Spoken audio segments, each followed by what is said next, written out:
বেরো,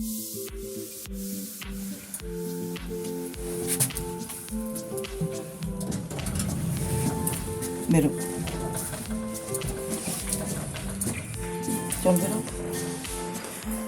আমার শুটিং আর শোয়ের ব্যস্ততার জন্য আদিটাকে নিয়ে কোথাও যাওয়া হয় না সেরকম। তাই ভাবলাম হঠাৎ করে একদিন একটু কাছে পিঠে কোথাও ঘুরে আস।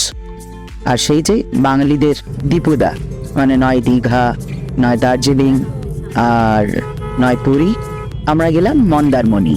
হ্যাঁ, ফ্রাইডেতে আদি স্কুল ছুটি হওয়ার পরে আমরা বেরিয়ে পড়লাম এবং স্যাটারডে থাকলাম, সানডেতে চলে এলাম।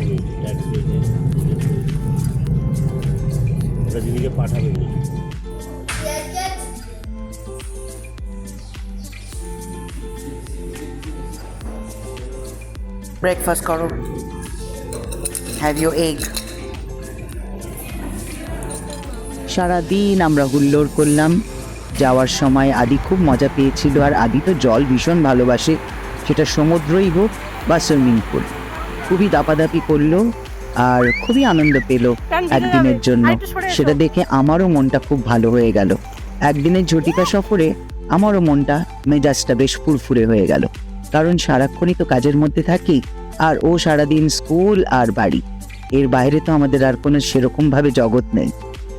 যাই হোক, আমরা মজা করলাম, আমরা সি বিচে গেলাম, আমরা সুইমিং পুলে মজা করলাম।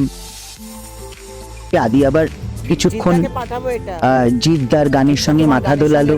ওখানে সব বিভিন্ন শাকে নানান রকম গান চলে, তার মধ্যে একটা, আমরা যেখানে বসেছিলাম সেখানে জিদ্দার গান চলছিল।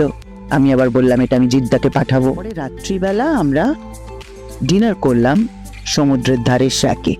হ্যাঁ, আমি, কৌশল্যা, আদির কথা মতো পাঙ্গিতা। যাই হোক, দারুণ মজায় কাটলো সেই দিন।